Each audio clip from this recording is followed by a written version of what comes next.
Hi friends, I hope आप सब ठीक ठाक हैं और मैं यही आशा करूँगा कि आप सब सही सलामत रहें और हेल्दी रहें।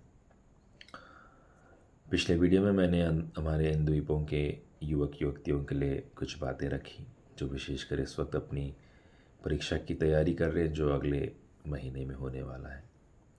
वैसे में एक और वीडियो मुझे लगा कि इस वीडियो के माध्यम से कुछ बातों पर जिसे हम अक्सर नज़रअंदाज कर देते हैं उन पर थोड़ा सा प्रकाश डालूं ताकि इन बातों को समझें, इन बातों को गहराई से समझें और इससे जो लाभ हो उसे आप प्राप्त करें।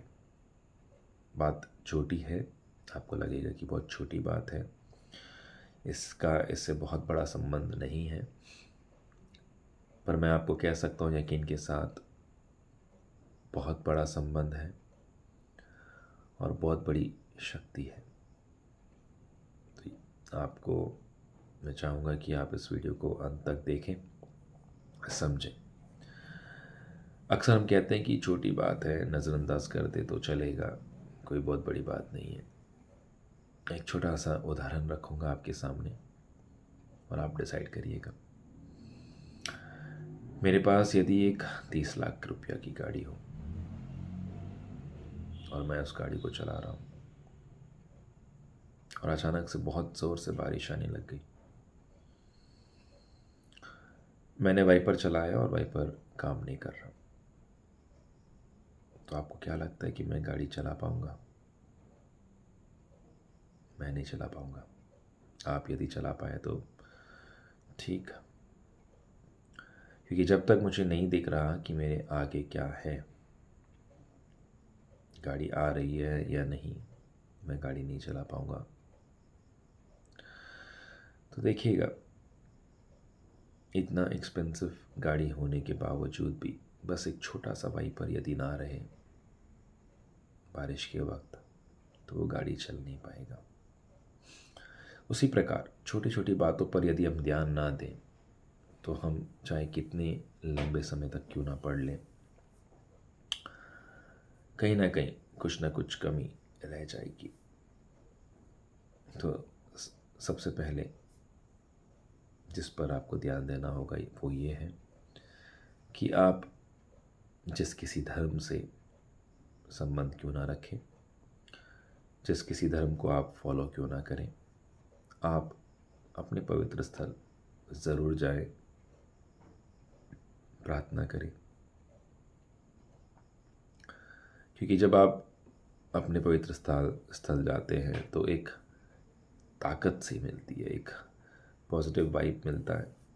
और यदि आप कुछ समय वहाँ बिताते हो तो आपको एक नया सा फील होता है और आपको कहीं ना कहीं एक डिसीजन लेने में या किसी चीज़ की तैयारी करने में एक नया रास्ता मिलता है।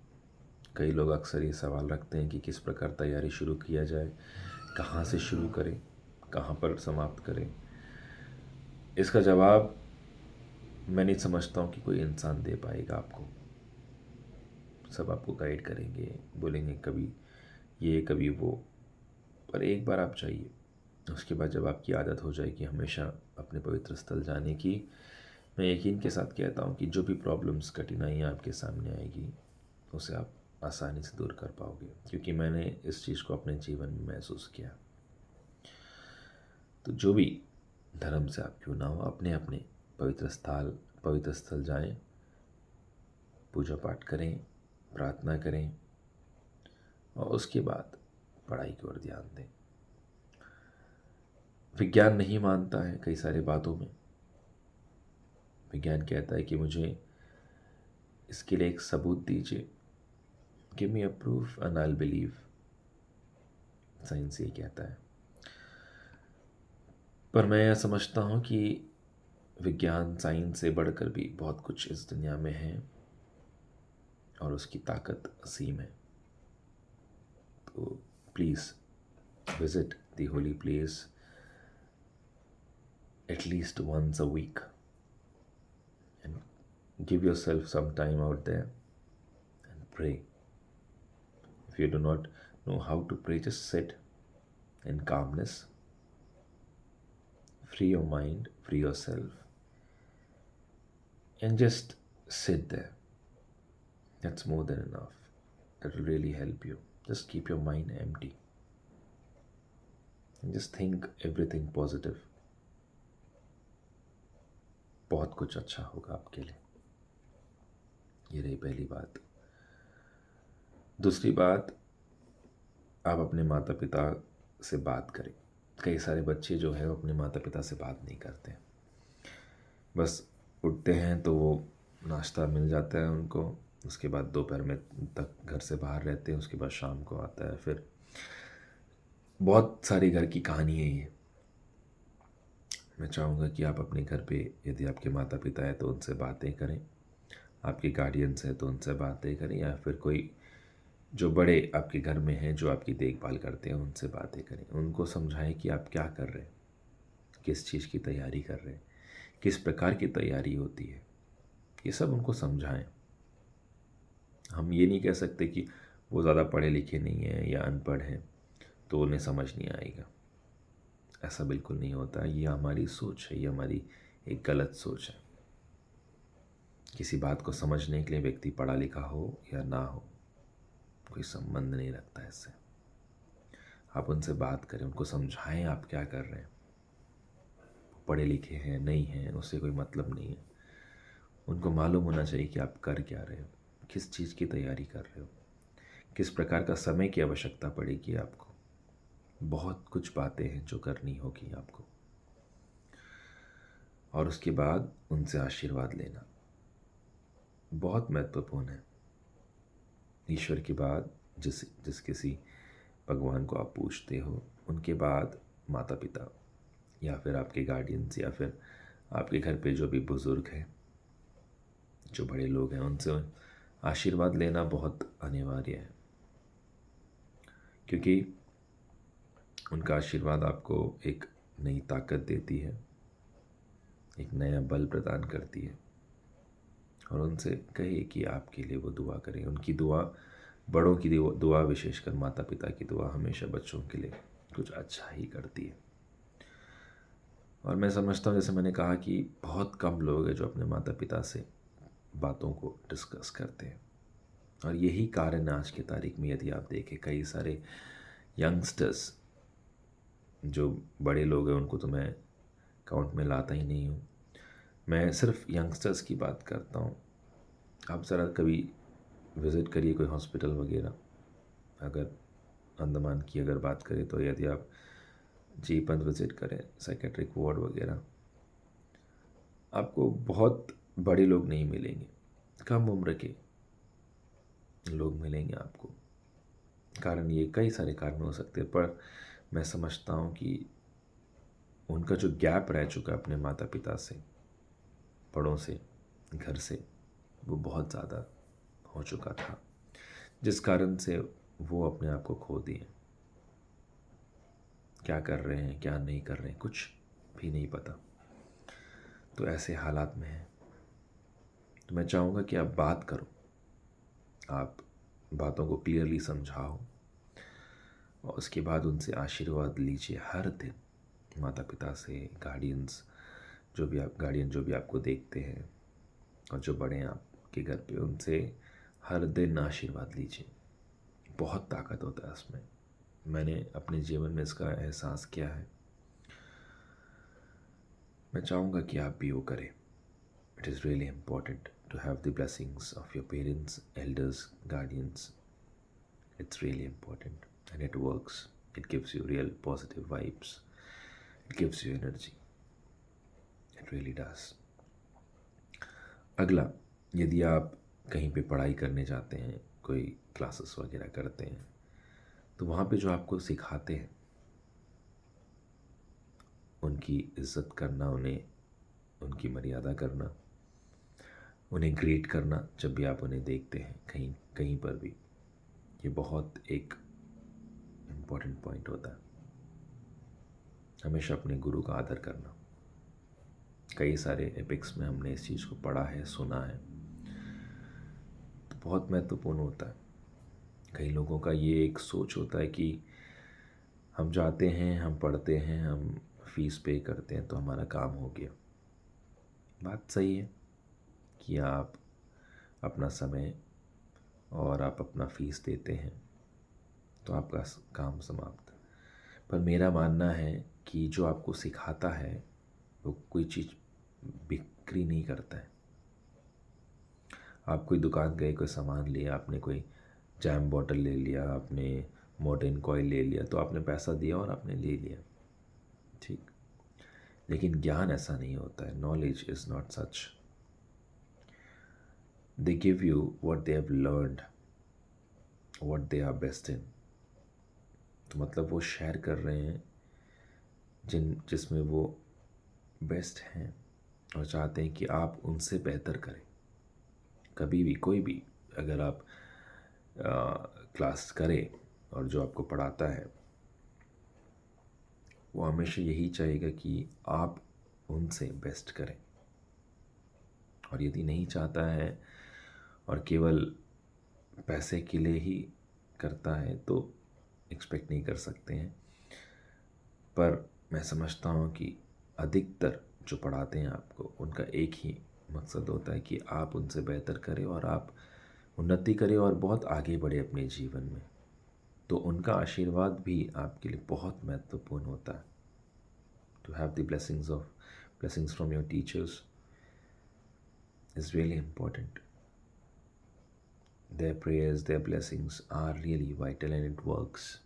वो बहुत महत्वपूर्ण है ये कि वो भी काम करता है। तो आप इस पर भी ध्यान दीजिए।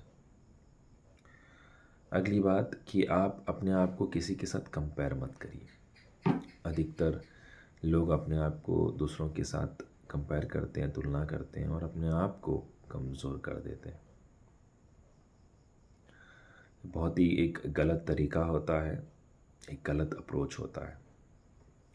यदि आपको कोई कॉम्पिटिटर चाहिए तो जैसे मैंने हमेशा कहा है, यदि आपको कोई हरा सकता है वो है आप, और यदि आपको कोई जिता सकता है वो भी है आप। आपसे अच्छा कॉम्पिटिटर आपके लिए कोई नहीं। कई लोग कहते हैं ये पढ़ाई नहीं करता लेकिन इसका नाम आ जाता है। ये सोच जो हमारी है ना, ये बहुत गलत है। जैसे कि अब मैं आपके सामने बैठा हूँ, मैंने टी शर्ट पहना हुआ है, क्या आपको पता है कि मैं नीचे में ट्राउज़र पहना हूँ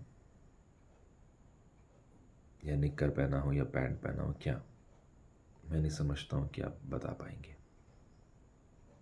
उसी प्रकार हमारे सामने कई सारे लोग रहेंगे जिनको हम देखते और लगता है कि ये नहीं पढ़ते हैं, ये हमेशा घूमते रहते हैं, तो हमें लगता है कि ये पढ़ाई नहीं करते। ऐसा नहीं होता। इसीलिए इंग्लिश में एक ईडमन फ्रेज़ है, द डार्क हॉर्स। इसका अर्थ आप ढूंढ लें। तो वैसे में कई सारे डार्क हॉर्स आपके सामने रहेंगे। तो इसीलिए कभी भी अपने आप को किसी के साथ कंपेयर ना करें। हर इंसान की अपनी एक खूबी होती है। किसी को आप एक बार समझाते तो वो समझ जाता है, किसी को बार बार समझाने के बाद भी वो नहीं समझता, किसी को स्टार्टिंग से एक वरदान के रूप में रहता है। तो वैसे में आप अपने आप को कभी भी किसी के साथ तुलना ना करें। आप अपने में एक बेहतर व्यक्ति हो और आपसे अच्छा कोई नहीं। इस बात पर भी ध्यान दें। और पढ़ाई जो आप करते हो इस वक्त, सबसे पहले सब कुछ करने से पहले एक टाइम टेबल बना लीजिएगा। बिना टाइम टेबल का आप पढ़ाई शुरू मत करिए, और इस वक्त तो बिल्कुल ही नहीं जब आपके पास बहुत कम समय बचा है। अगर आपको पढ़ाई करना है, पढ़ना है, सच्चे मन से पढ़ना है, ये सोच के कि हाँ मैं कर सकता हूँ, make a time table for your self and follow that time table. कुछ दिनों के लिए, 1 2 3 दिनों के लिए आपको थोड़ा सा टाइट लगेगा, वो टफ लगेगा, पर आने वाले दिनों में आपके लिए बहुत यूज़फुल होगा। So without a time table please do not start your studies. It is really important to have time table. उसको बनाइए और उसके बाद पढ़ने की कोशिश करिए और शुरू करिए। आप कर सकते हैं, हर एक इंडिविजुअल कर सकता है, पर यही कारण है कि हम कोशिश नहीं करते और मेहनत उतना नहीं देते जितना मेहनत दूसरे लोग देते हैं। तो उस पर ध्यान दीजिए और अपनी पढ़ाई रखिए, अच्छे से पढ़िएगा, मेहनत करिएगा, समय को यूटिलाइज़ करने का सोच और तरीका ज़रूर देखिएगा, because time is really important. एक बार बीत जाए तो वो बीता हुआ कल हो जाता है और कल में जाकर हम उसे सुधार नहीं सकते। जो कुछ करना है हमें इस वर्तमान समय में करना है, और इस वर्तमान समय में आपका जो भी एक्टिविटी रहेगा वो आपके आने वाले कल को निर्धारित करेगा। तो मैं समझता हूँ कि इन कुछ बातों पर आप ध्यान देंगे और उस पर अपना जो कदम है बढ़ाने की कोशिश करेंगे, और उससे आप अपने अंदर एक बदलाव ज़रूर पाएंगे।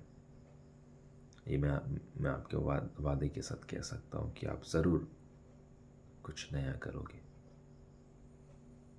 मैं आशा करता हूँ कि जो बातें मैंने की वो महत्वपूर्ण थी और सोचने वाली बात थी, और यदि इसमें किसी को किसी प्रकार की गलती या बुराई लगी या फिर अच्छा एहसास या महसूस नहीं हुआ तो मैं क्षमा चाहूँगा। पर मैंने जो बातें रखी, मुझे लगा कि मुझे कहना चाहिए, आपसे बात करना चाहिए, क्योंकि मैंने भी इन सब बातों को अपने जीवन में होते देखा है और इन सब से गुजरा है। तो मुझे मालूम है कि इन सब का हमारे इस जीवन में कितना बड़ा योगदान रहता है। तो मैं चाहूँगा कि आप भी उस चीज़ को समझें और आगे बढ़ने की कोशिश करें, और अपने आप को और अपने पूरे परिवार को मदद करें, उनका साथ दें, हरदम अपने आप को बीमारियों से दूर रखें। तो यदि आप इन बातों पर, सुनी बातों पर थोड़ा से ध्यान देंगे, थोड़ा मनन चिंतन करेंगे, तो मैं समझता हूँ कि बदलाव देखने को मिलेगा। और मैं यही आशा करूँगा कि बदलाव जल्दी हो, ताकि आपका जीवन आगे बहुत सुखमय और आनंदमय रहे। यही मेरी आशा और मेरी दुआ है आप सबके लिए। I wish you all the best for the coming days. Less time, but that's 24 hours. Make it count. All the best. Take care.